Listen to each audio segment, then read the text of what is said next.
déjà les 190. Ok. J'avais prévu un petit peu plus. Parce que là, si on regarde, bah, j'ai quand même quelque chose qui va être voilà, encore assez sec. C'est pas du tout lisse, pas brillant.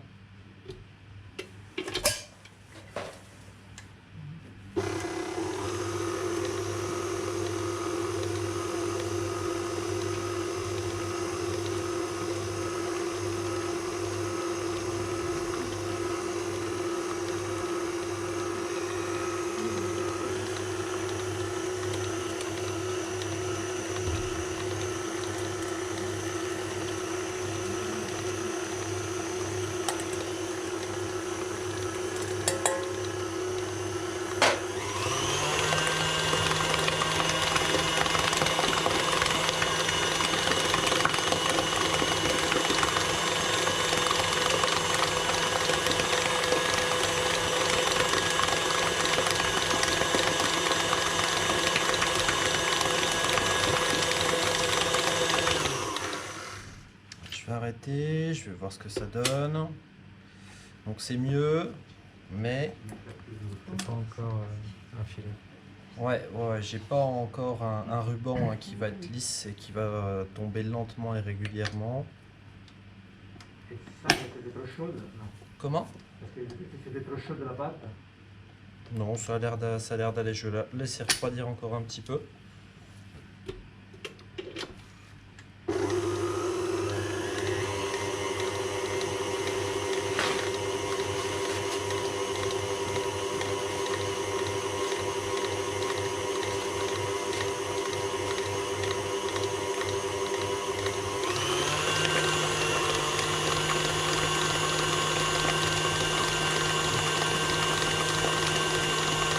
De toute façon, si la pâte était encore un petit peu trop chaude, le beurre serait encore à l'état liquide, donc elle n'aurait pas tout à fait cet aspect-là aussi.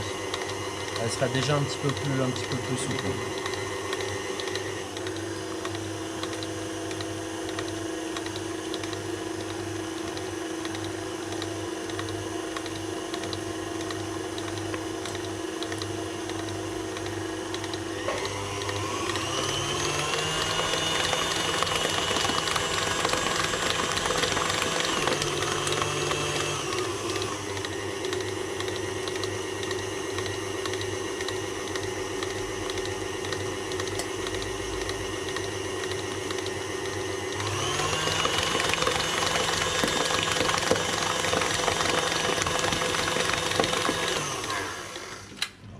Test quand même. Là, ça a l'air quand même mieux.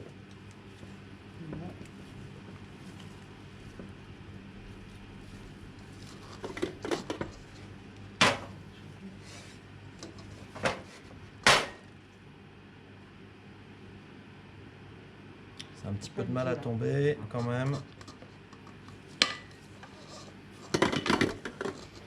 Je vais remettre encore un petit peu d'œuf.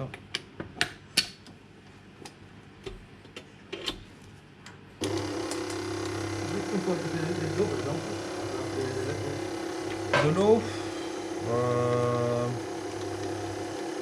L'idée c'est plutôt d'ajouter des œufs quand même, d'avoir un petit peu de matière grasse, comme ça la pâte sera plus souple. Ouais.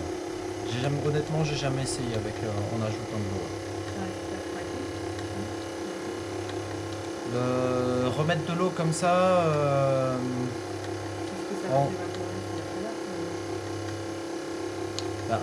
en théorie, le chou à la cuisson, comme on a comme on va dire une atmosphère assez sèche, très chaude, la surface du chou va se solidifier un petit peu. On va avoir une petite croûte qui va se former.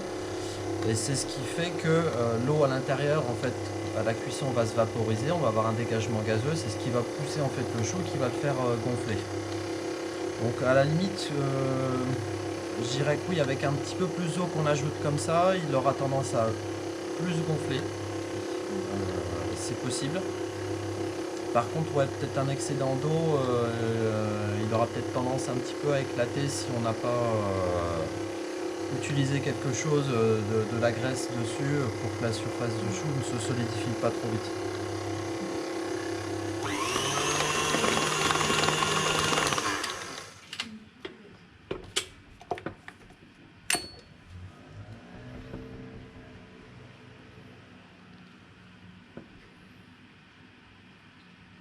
C'est encore un petit peu de mal à tomber, mais vu la quantité d'œufs que j'ai ajouté en plus,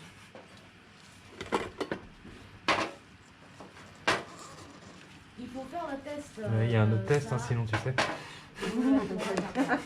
bah, j'attendais que vous me le disiez. Voilà. Alors, hop.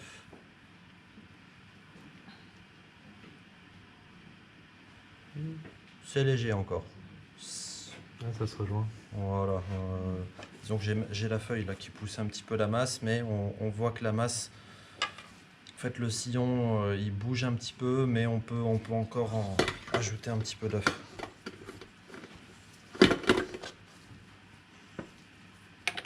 Et c'est quoi le troisième test?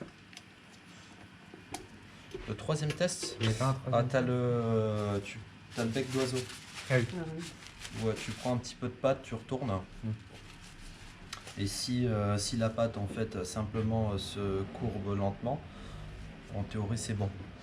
Le problème du bec d'oiseau, ouais, c'est que ça fait assez vite le bec d'oiseau, donc on a tendance à pas mettre suffisamment d'œufs.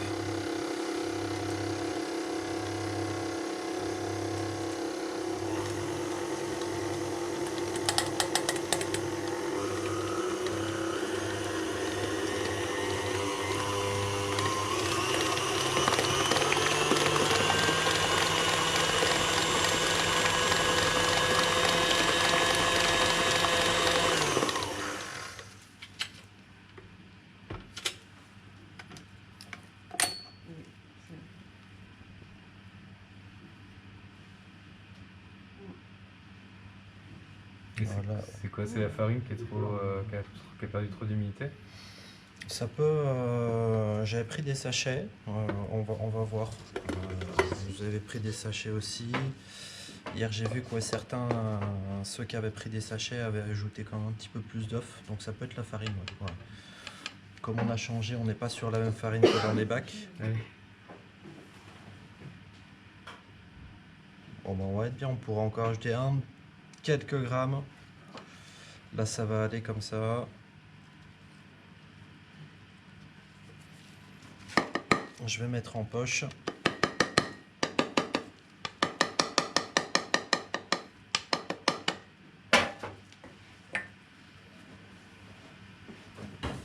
Et on va commencer à le laisser.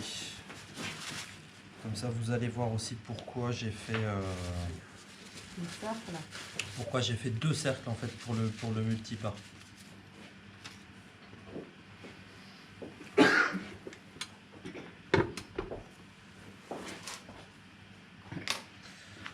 Aujourd'hui, contrairement à la semaine dernière, on avait pris comme une douille large.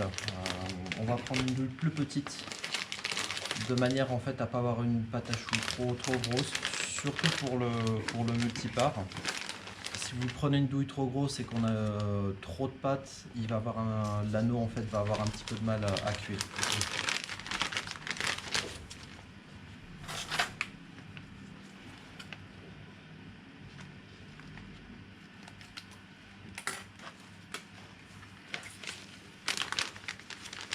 Alors j'ai sorti du sirop, je l'ai laissé, le sirop 30 degrés baumé, il est juste là.